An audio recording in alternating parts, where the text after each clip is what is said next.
qualities are yours are increasing, they keep you from being ineffective or unfruitful in the knowledge of our Lord Jesus Christ. For whoever lacks these qualities is so nearsighted that he is blind, having forgotten that he was cleansed from his former sins. Tayo po ay manalangin. Maraming salamat po muli o Diyos sa salita mo na aming napakinggan yan. At sa pagkakataon po nito, bagamat attentive po kami dahil po sa gawa ng kaaway ay nais agawin ang mga pagpapala na nararapat po para sa bawat isa po sa amin. Kaya po hingin po kami ng tulong ng Banal na Espiritu na siyang magbukas, magbigay po sa amin ng kasiglahan na mapakinggan ang salita mo. Siya po ang magbigay sa amin ng kaliwanagan po nito. Salamat po kayo, Panginoon, sa bawat isa. Pinupuri ka at sinasampahan namin sa oras po nito. Pangidalangin sa pangalan ng Jesus. Amen. Okay, so salamat muli sa Panginoon dahil sa pagkakataon po nito ay muli po tayo biyayaan ng kanyang salita. Yung iba ay nagsasawa kapag mayroong evening service. Sometimes tinatanggal nila ito. Dumating yung pagkakataon na ayaw na nila ng mayroong panghapon. So, para sa atin, dahil nakagawian na po nito at may pagpatuloy, ay napakinabangan po natin, kinabang po tayo. Lalo na po sa mga kapatid po natin na wala sa umaga, nandito sila sa hapon. The reason kung bakit dinesign ang mga bagay po ito. Now, kung gusto mo pang mag-advance ang iyong spiritual life o knowledge about Christ, you must attend those major meeting. Yan po yung disenyo po niyan. Kaya huwag tayong magsasawa na mapakinggan ang salita ng Diyos.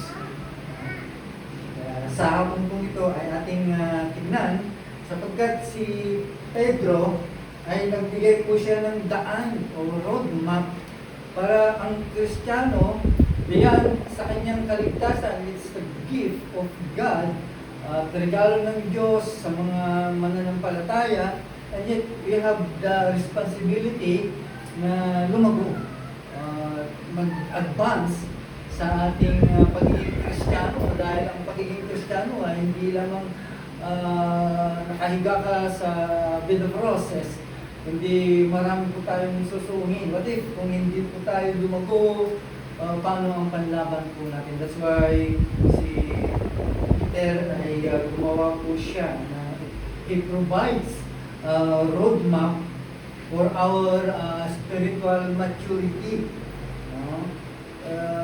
Alam nyo, ito ay pundasyon. It is our pundasyon. Ito yung pundasyon ng ating pananampalataya na ikaw ay alam mo na iniligtas ka ng Diyos. So what is the next? Ano ang gagawin mo? Sapat na ba yun na mag-i-enjoy ka na lang? No. Sana pagkatapos mo maligtas, ginawa ka na ni Lord. Sana mamatay ka na. Kasi hindi. Mayroon po tayong lalakbayin.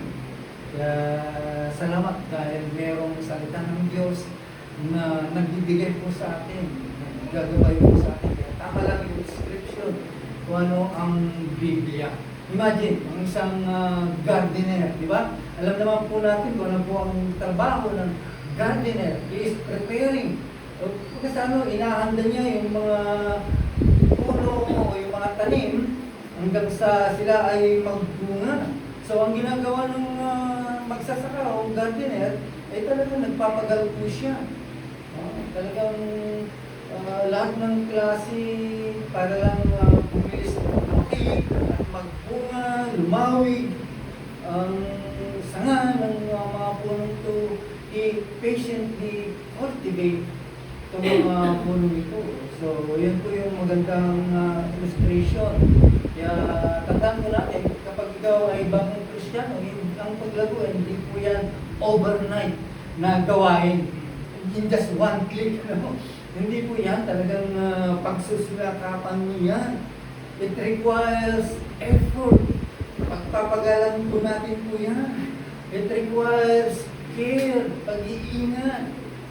Hindi lamang pag-iingat, kundi yung consistency, yung pagpapatuloy mo. Kahit ngayon, kung hindi ka magpatuloy, papatsi-patsi, babagal ang paglago mo. Kung hindi ka pa magpapatuloy, magiging stagnant ka. Magiging umbok na Kristiyano ka.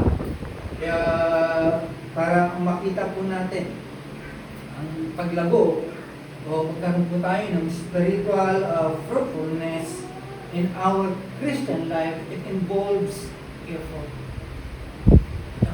Napakahirap ang isang Kristiyano. No? Talagang pagsusumikapan po natin po. Merong intentional na pagsusumika, sinasadya ang pagsisikap. Ay natanggap po natin ang kaligtasan because yan naman ay regalo ng Diyos, that is God's grace, di ba? Walang pagsisikap dyan, hindi binukas sa'yo, bigyan ka ng pananampalataya, and natanggap po natin ang kaligtasan. But yung paglago at pagiging banal o become a godliness, ito ay isang partnership na kung saan ibinigay po sa atin, na kung saan ay pinagtatrabuhan ng bawat isa po sa atin. So I 2 Peter chapter 1 verse 5 to 9, it gives a roadmap, roadmap for our spiritual maturity. Lumalago po tayo through Bible study, Berean, para lumago pa. Pero may binanggit ko dito si Paul about our character, about our daily life, di ba? Importante po yan. Bagaman ito ay practical, pero mahalaga po ito. Because Peter ay tinatawag po tayo to build up the foundation na meron po tayo. Ano ba yung pundasyon na meron tayo? Yung pananampalataya po natin, pundasyon po yan. So dapat natin i-build up yan. I-also po natin to have a fruitful life. Mabunga ang Kristiyano. Kasi sabi po dito, kung wala ito sa'yo, dapat nga ito, lumago ng lumago. Hanggang sa maglupay pa yung bunga mo. Hanggang sa aabutin na lang, hindi na tatarunin. Mahirap kang abutin. Hanggang sa dumating na madali ka na lang kitasin bilang isang Kristiyano. Diba? At hindi naman po yun, of course, yung obedience po natin. Doon po kasi nakasalalay ang pagiging mabuhang Kristiyano po natin. Hindi sapat yung tawagin po tayong Kristiyano yan, no? Malabong Kristiyano yan. So dito, masusukat yung mga bagay na ipinakita dito sa text po natin. So, una, yung pundasyon ng paglago. Ito yung motivasyon para mapurso po natin. Hindi godly people, yung godliness. Okay? To pursue godliness, yun naman talaga ang intention po natin, right? Yung magiging banal, magiging godly people po tayo. Because we are people of God. So, dapat meron po tayo. Kaya bilang pundasyon, kaya nga sabi ni Peter, for this very reason, make every effort. Gawin po natin ang lahat ng ating makakaya. Ano ang ibig sabihin po nito?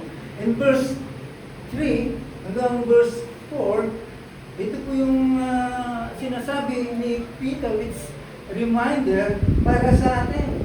Alam na po natin that God already provided everything for you. Diba? Alam na nga natin yung kasangkapan ng biyaya eh. Yung means of graces, alam na po natin po yun. But again, some of us ay hindi pa natin na-utilize po yun. sometimes nakakaligtaan po natin. Because yan na po ngayon yung ipinrovide ng Diyos. So it means God provide everything for you na anuman ang pangangailangan po natin sa buhay. Alam natin, Diyos ang nag-provide po dyan. Lalo na yung pagiging to be a godless people, ay provide na rin po dyan ng Diyos through His divine power.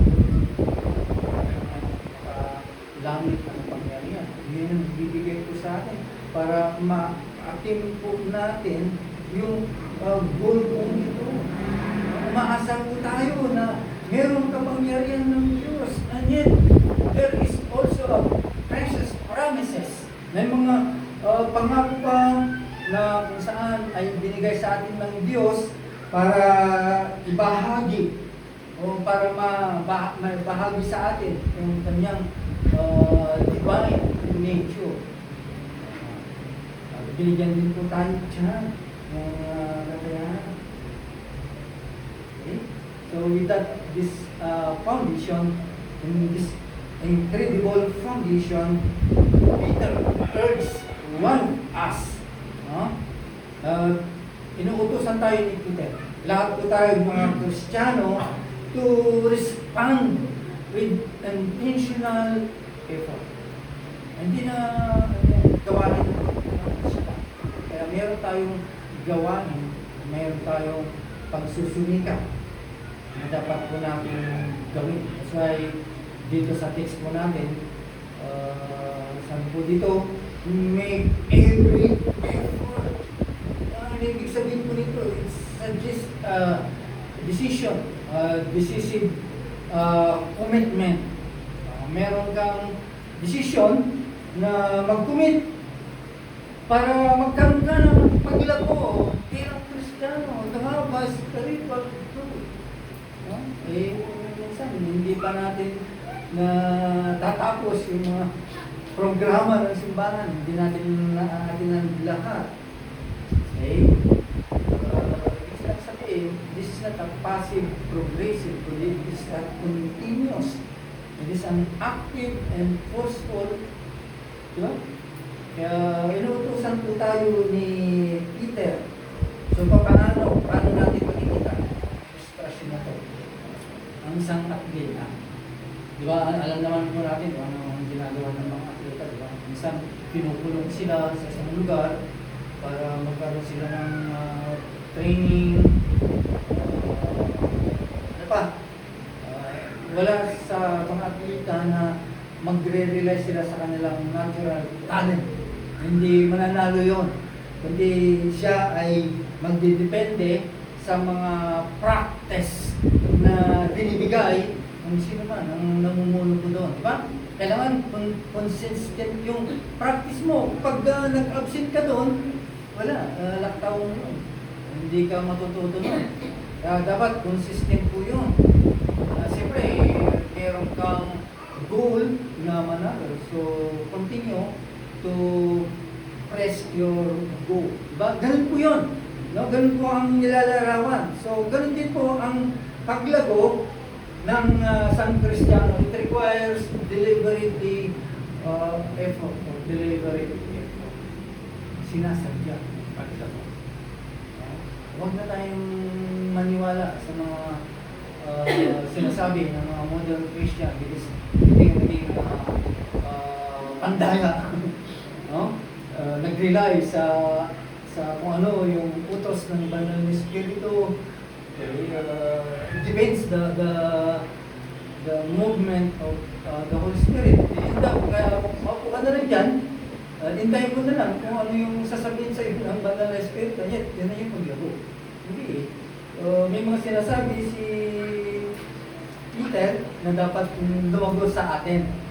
Maaaring sa utem ay nasa atin na, pero dapat makumpleto po yun para literally magiging effective po tayo. Imagine, without this, you will be ineffective. Ibig sabihin, nakalimutan mo na yung dati mo, ikaw ay tinatawag. So, it means, napakabigat ang hamon kong ito.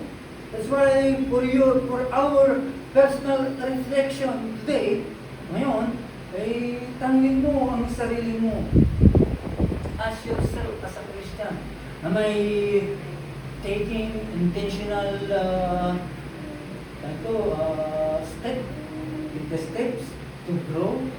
May ginagawa ba ako na para lumago? Okay, in knowledge.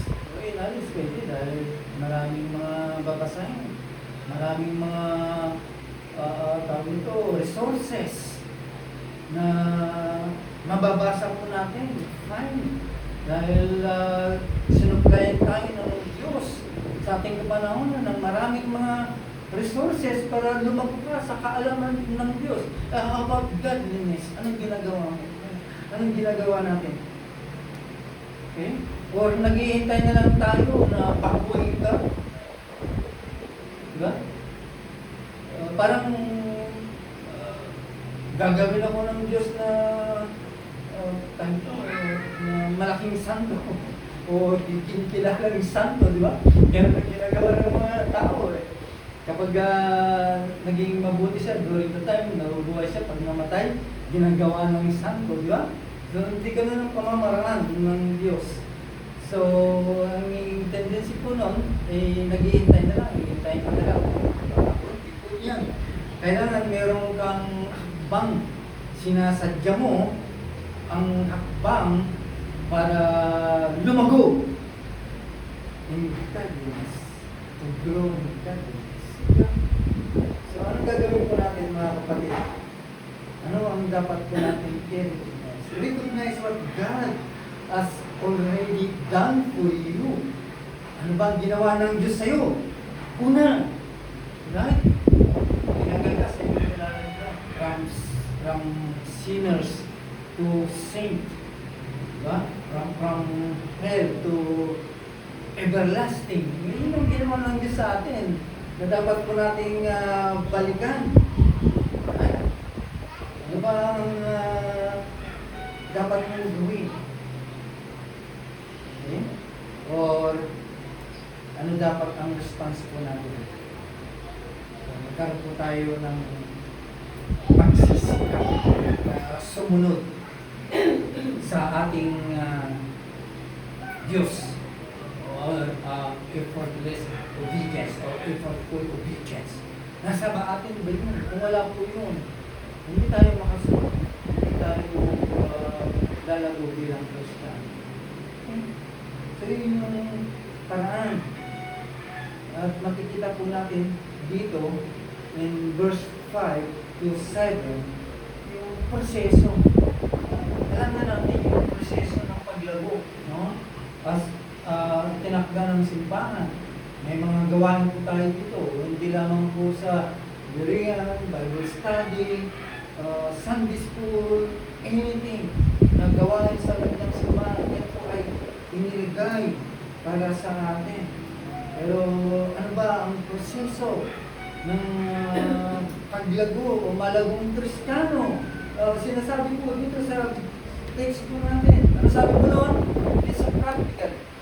Add to your faith, goodness, and to goodness, knowledge. No? Yung pananampalataya mo daw ay samahan mo siya ng kabutihan.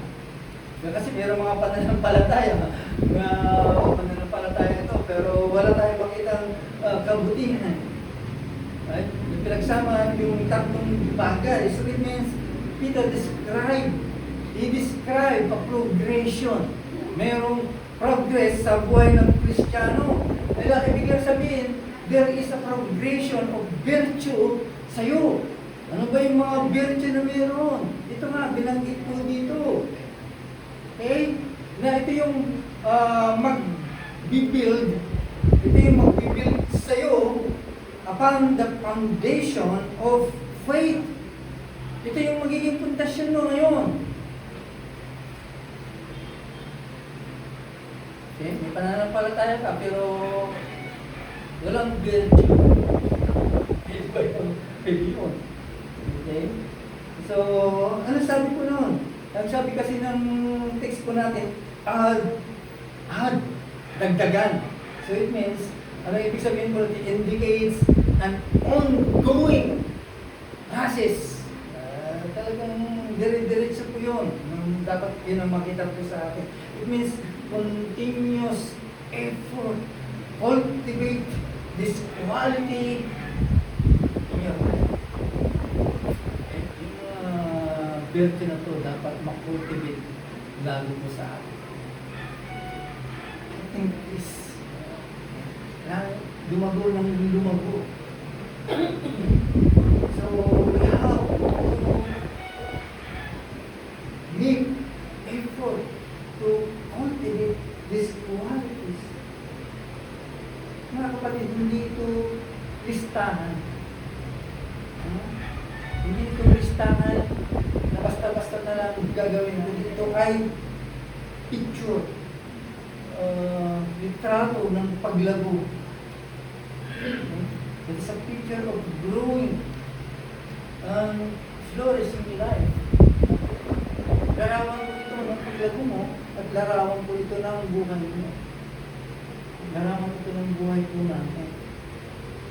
Tingnan po natin kung ano po ang mga virtue na ito. Meron ba tayo po ito? So, let's define para at least mag-check po natin. Kasi sinasabi naman ng Biblia, hindi naman ako nagsasabi po nito. So it means we have to look seriously na talagang meron ba talaga sa atin po ito? Una, pananampalataya. Meron ka ba nito pananampalataya?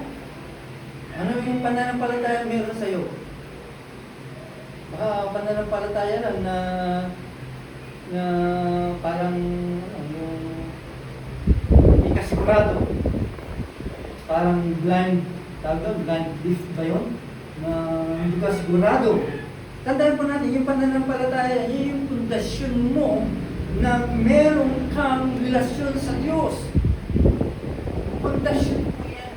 Bilang meron kang kaugnayan sa Diyos. Kasi kung wala kang pananampalataya, wala kang relasyon sa Diyos. Wala kang kaugnayan sa Diyos.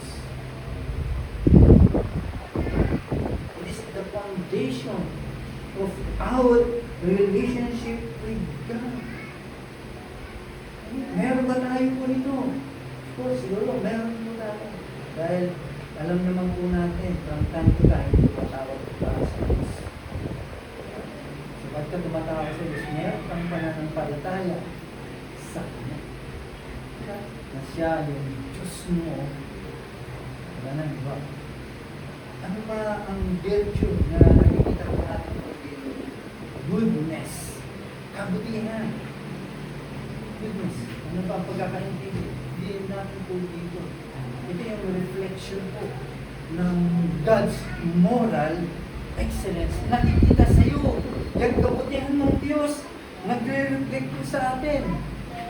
Na kung saan sinasabi mo makadiyos ka, naniniwala ka sa Diyos, anak ka ng Diyos, o anak ka ng whatever. Di ba? Okay. Pag sinasabi ka anak ka ng Diyos, nasa iyo yung God's moral excellence. Dapat makita po yun. Ay, ano pa? Knowledge, kaalaman. Mayroon ba tayo po nito? It means growing in the understanding of God's will through His Word. Nakala natin, knowledge, kilala ko na gusto si Kristo. Alam ko na kung sino siya from birth to crucifixion to resurrection. Yun yung knowledge na pagkakaintindi po natin. Knowledge po ito, yung paglago na intindihan po natin kung ano ang kalooban po ng Diyos sa pamamagitan ng Kanyang salita. Right? Hindi yung pop-up knowledge. Ano ba, mga kapatid? Self-control. Meron ba tayo po nito? Ano ang ibig sabihin nito? It means mastering. Minamaster po natin yung ating mga desire. Yung desire mo, baka mamaya ay hindi naka-align sa standard ng Diyos. Baka ang desire po natin, desire ng makamundo, hindi naka-align sa standard ng Diyos. Yan, self-control.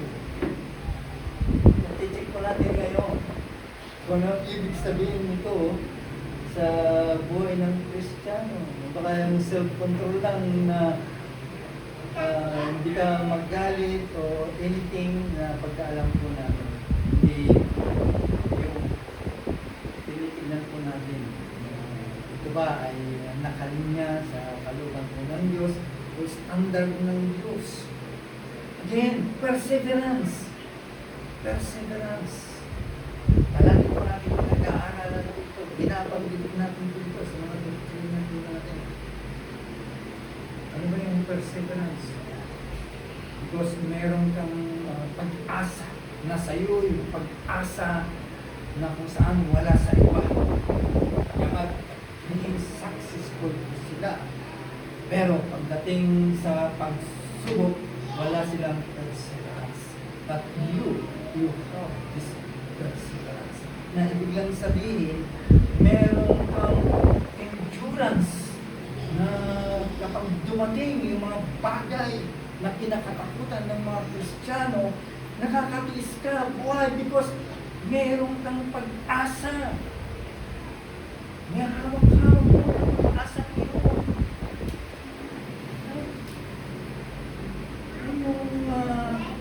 Dapat po natin makita mga kapatid. Ano ba? Godliness. Diba? Ang ibig sabihin ng godliness. Okay? Nakikita ba sa atin po ito? Godliness, it is living a life of reverence and devotion to God. Yun po ang ibig sabihin ng godliness. Meron kang buhay na nagpapahalaga sa Diyos at meron kang connection, devotion sa Diyos. Meron kang tinatawag na extra work na wala sa iba. Right? Meron kang pagsusumikap na makanig mo ang iyong Diyos, ang iyong malalaman. Right? Of course, ano mga palaman ng mga bagay na ito? Of course, panalangin, di ba? Babasa ang salita ng Diyos, meron ba tayo niyan? Or kinulang na po tayo? Kulang na. Dagdagan po natin. Ano ba mga kapatid? Mutual affection sa mga kapatid na. Ano ang dapat makita sa iyo? Nandyan ba yung kabaitan mo sa iyong kapatid? Nagsusumikap ka ba na makaisa mo ang kapatid mo? Wala kang ibang dahilan para kayo ay magkaroon ng disgusto sa bawat isa? Kundi nagnanais ka na magkaroon ng pagsusumikap para magkaroon ka ng pagkakaisa ng mga kapatid. Okay? Simpleng essential, not essential. Pareho, talaga nagbabanggaan. Ayaw na. Nakalimutan na nila yung statement ni Augustine. Yung essential, non-essential, okay? Nakalimutan na nila po yun. Okay? Kaya dapat meron po tayo po naman. Pakawala na po sa ating at pinaka sa lahat. Pinakamataas lahat. Yung pagmamahal. It is the pinnacle of Christian virtue. Is love. Hindi lang love baka ito ay eros love. No? O baka love na iba ang definition nito. No. Ang ibig lang sabihin ng love na ito, it is a selfless and sacrificial love. Meron ka ba nito sa kapatid po natin? Okay?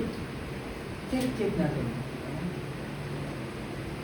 Hindi ito tinatawag na listahan para, wala ko nito, kundi ito ay palatandaan na ikaw ay palago. Kaya, mga kapatid, isipin po natin, tignan po natin. What will be our personal reflection? Okay?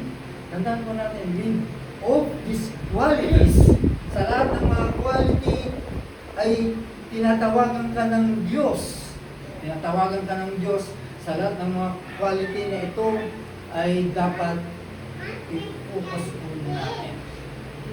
Asamin po natin. Okay? Take your time to evaluate. Okay? Check natin, evaluate po natin. Saan kaya ako pwedeng dagdagan? Saan kaya ako pwedeng lumago? Kaya dagdagan po dito, kulang pa ako ng pagmamahal. Kailangan mong dagdagan, i-evaluate po ito. So check those lists. Baka wala po tayo niyan. Mga kapatid, take a moment, take time to evaluate. Kung saan kailangan po natin lumago po dito. Now, tignan po natin yung bunga ng paglago ng isang Kristiyano. Sabi po ng text po namin, for if you possess these qualities in increasing measure, they will keep you from being ineffective and unproductive. Wow! Ang Kristiyano, kapag mayroon pala siya dito, talagang makikita mo siya.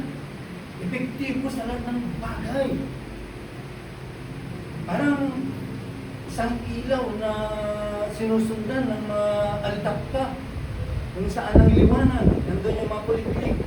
Yung mga pagdating tag-ulan, lahat ng mga pakpak pupunta sa ilaw. So ganoon, ang Kristiyano, magiging epektibo po siya. Pero pag wala po ito, ineffective ka and unproductive. Wala kang bunga, hindi ka magiging effective. That's why Peter emphasized this quality. Pinagpipilitan po niya yung mga quality po ito that must be present in us. Kung maaari nga, we have to increase this mission. Na ibig lang sabihin, doblehin pa natin. Kaya ba natin? Of course, binigyan ka na ng Diyos ng kapangyarihan. Give you the divine power to take you. Right? Hanggang maaari mag-increase pa ang sukatan mong ito. Kaya mga kapatid, tandaan po natin, ang paglago, spiritual growth is dynamic.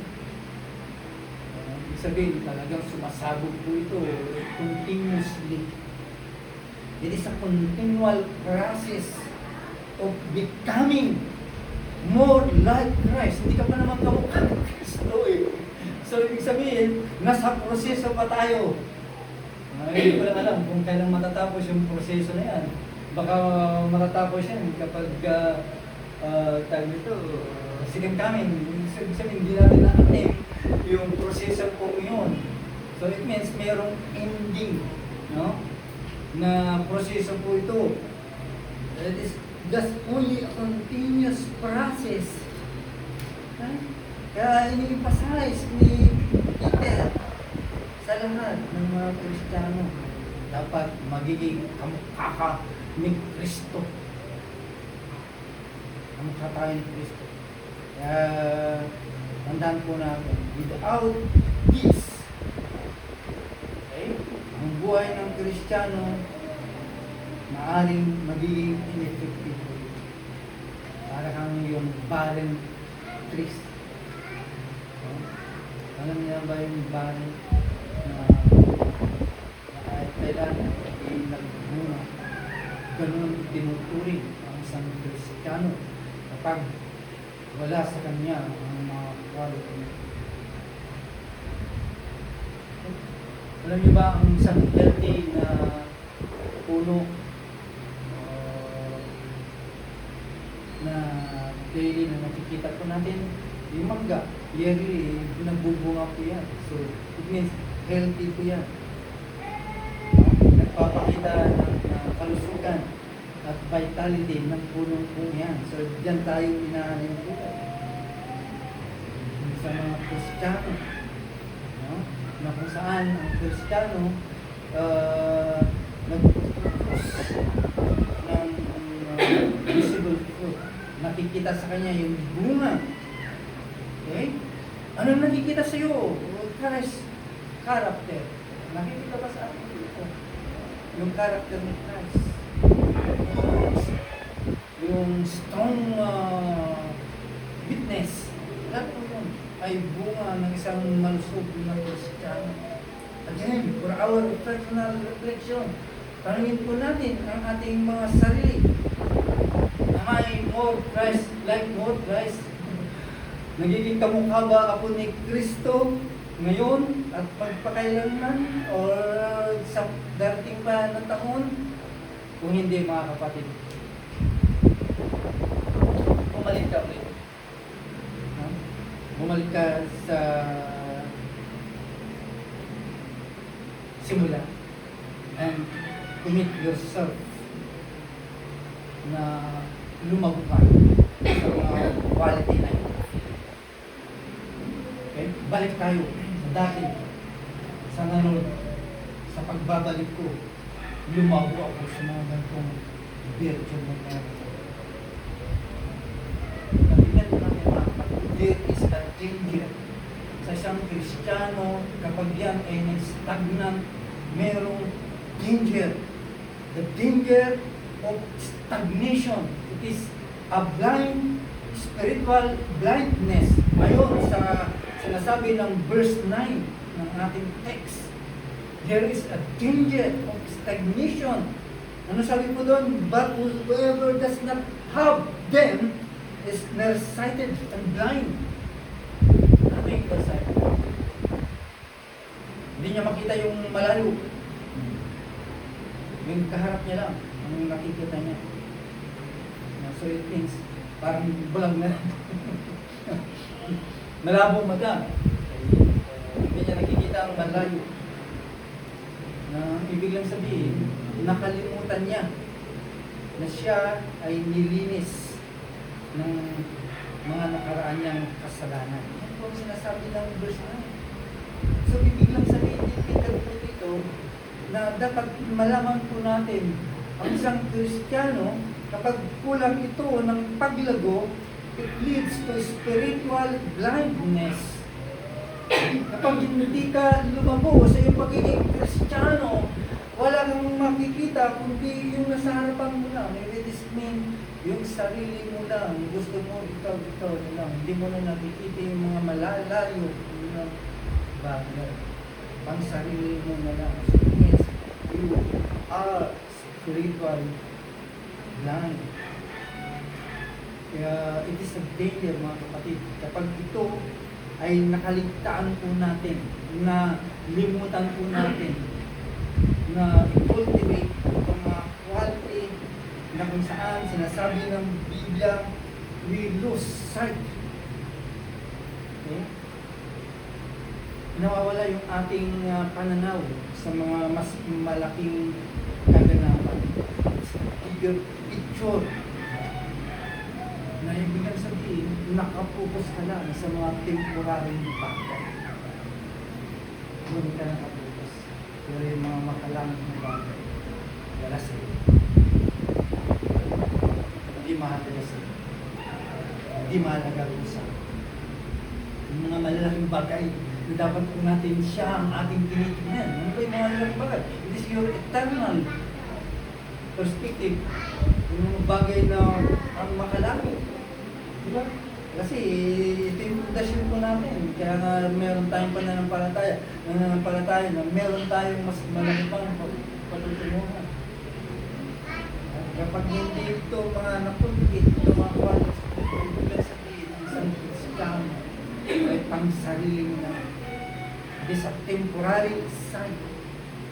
Wala yung bigger sight. Ibig lang sabihin, nakapokus lamang po siya sa mga bagay na mawawala. Okay? Pinakamasakit po yun. Ang pinakamasakit ng mga kapatid, maaaring wala sa iyo yung transformative gospel. Baka hindi ka binago ng gospel walang nagbago sa'yo. Baka dumaan lang sa iyong tenga yung magandang balita na kung saan natuwa ka, nasaya ka, nung araw yun, nagkaroon ka ng pag-asa. And yet, walang epekto sa'yo. Ay, yun yung pinaka-worst.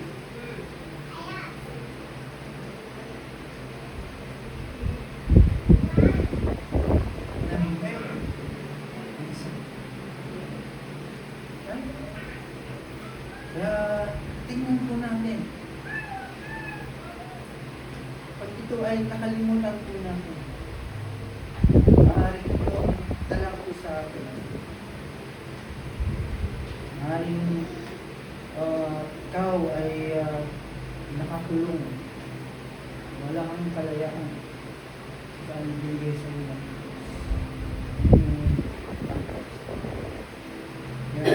For our personal reflection, if you are in that case stagnant ang spiritual mo, alam mo yun, meron kang knowledge regarding dyan na nag-stagnant ka na sa spiritual o sa buhay mo Kristiyano.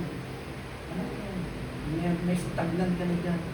Ano yung mga palatandaan? Bakit ka na-stagnant dyan? Wala ka ng gana.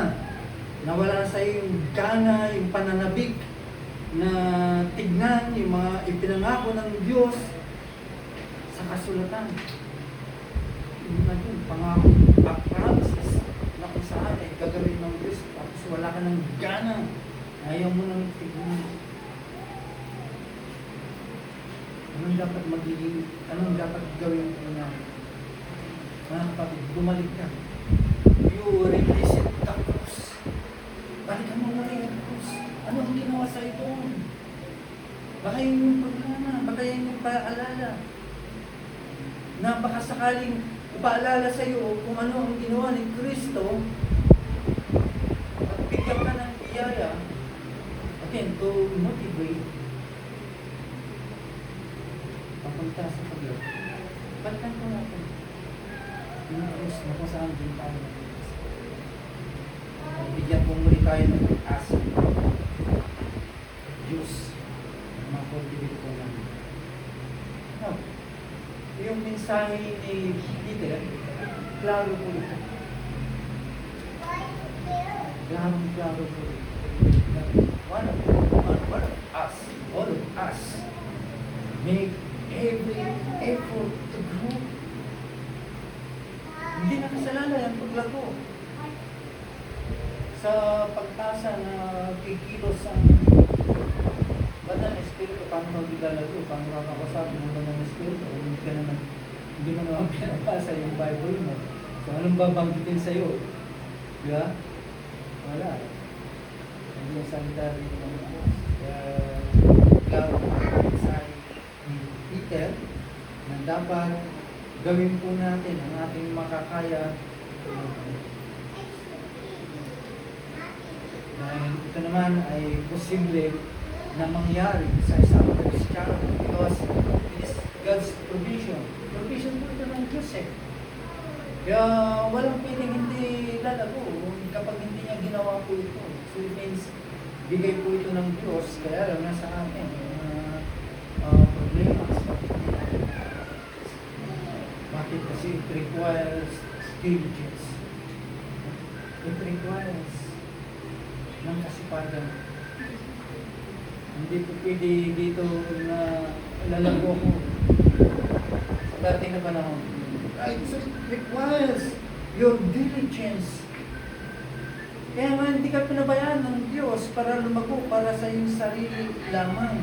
Kundi yung kanyang kapangyarihan mas tuwi bago ka na-equip bilang isang Kristiyano as you germinate.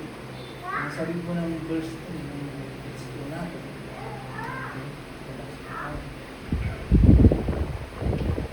Kaya dapat ang Kristiyano ay makikooperate sa trabaho sa atin. Kapag nagpag-cooperate ka tandaan po natin ang magiging bunga po nito at magiging tipo po nito, of course, for His glory and for our own good. Diba? Diba? Ganun yung mga tao, yung mga sculptor, pag gumagawa sila ng pasta, talagang di-design, talagang dinidesign yun, yung mga gusto. Bakit? Kasi nasa kanila yung pasyensya at yung skill. Habang sculptor, habang kinikis nila yung subject niya, habang talagang pinagbubuti niya, lumalabas yung beauty ng kanyang ginagawa. At ganun din po tayo, mga kapatid. Parehas na po ang process. God, by His Spirit and by our obedience, ay nandoon yung paghugis, paghubog po sa atin. Okay? Nandoon yung pag sumunod ka sa ating Panginoon, sa ating Diyos, andun yung paghubog,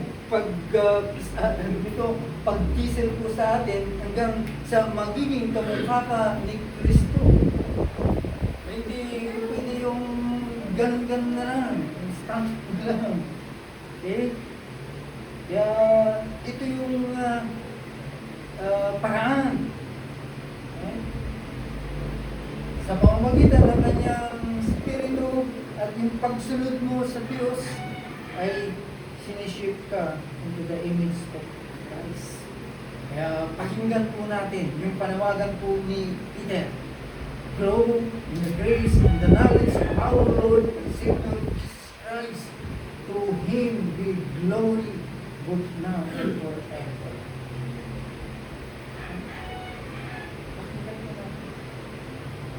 For application, ano natin i-apply para tayo po ay magkaroon ng daan ng bungang Christian.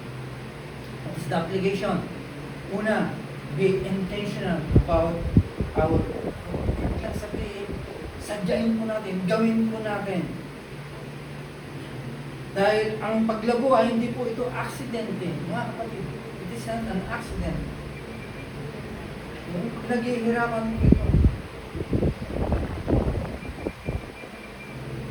So ay mananampalataya must be disciplined in prayer, in your study, the Bible, and of course, your obedience. Gawin mo natin. Hindi walang mangyayari ito sa atin kapag hindi po natin sinulit. Pangalawa, evaluate and cultivate godly virtue. Kaya naglagay si Peter ng listahan. Ano yung mga listahan na pinakita dito? Pinag-aralan po natin. Faith, goodness, knowledge, each other. Ibig sabihin, bakit niya ginawa po ito? Ito ay it serves as a spiritual growth checklist. Check mo yan. No? Gumagawa ko nito sa isa. Baka puro X. Right? Anong ibig lang sabihin pa nito? Regular self-examination. Araw-araw, check po natin, exam po natin ang mga checklist po nito. At siguraduhin po natin na bagamat hindi natin eksakto o perfectly nagagawa, at least i-run as Christ-like. Diba? At least makita nila, kumukha ni Kristo. Diba? Okay. At least meron napapansin sa atin, mga kapatid. Pwede naman dayain yan. Ayaw na himnal.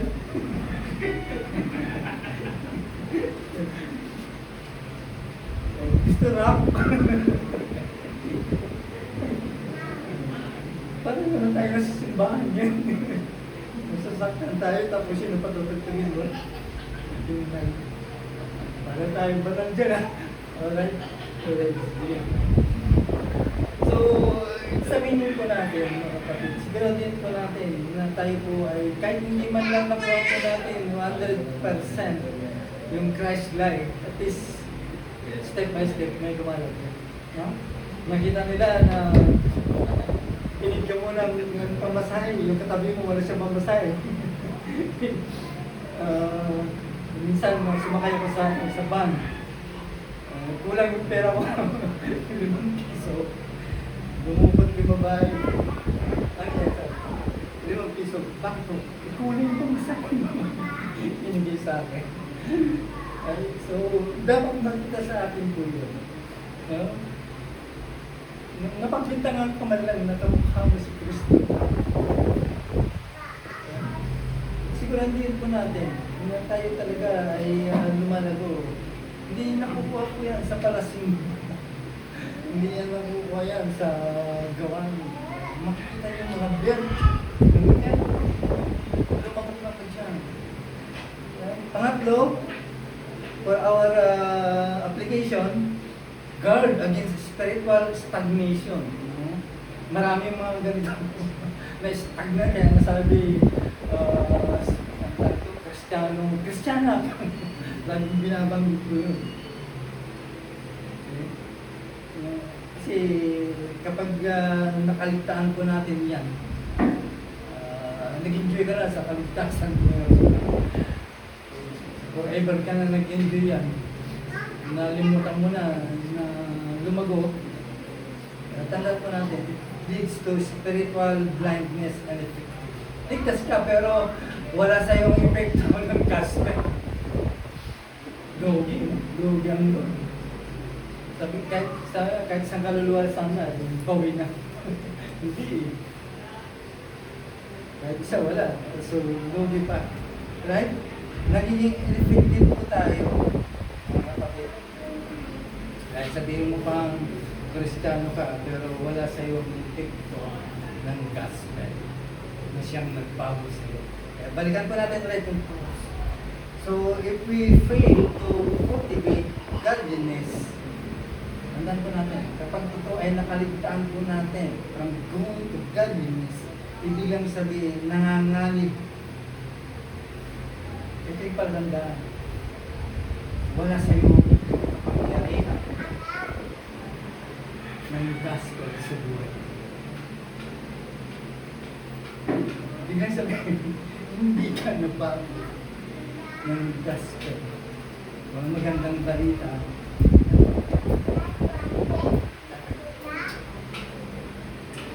Ang Diyos, kami po ay nagpapasalamat. Pagkamat ito pong site na ito, maaaring sa practical, pero ito po ay malaking bahagi din sa buhay ng mga mananampalataya. Kung saan ito po ay tinitignan, sinusukat hanggang saan, sapagkat ang goal ng aming Diyos ay magiging kamukha ni Kristo. Walang pupunta sa langit na magiging kamukha ng demonyo, hindi kamukha ni Kristo. Dito pa lang ay dapat yung magkakala sa amin. Maraming salamat. Nagkaroon kami ng pagkakataon muli na balikan, check yung mga quality po nito.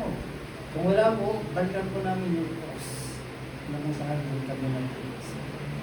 Makita din na balikan po na ang kapangyarihan ng gospel na kung saan ay una po namin mapakinggan. Diyos, maraming salamat sa paalala po sa God's message, Lord. And salamat. Dahil yan po yung ninanais po ninyo sa amin. Iyan na rin po, Diyos, ang aming desire, nilulong pipilitin na makulit po sa amin. Lord,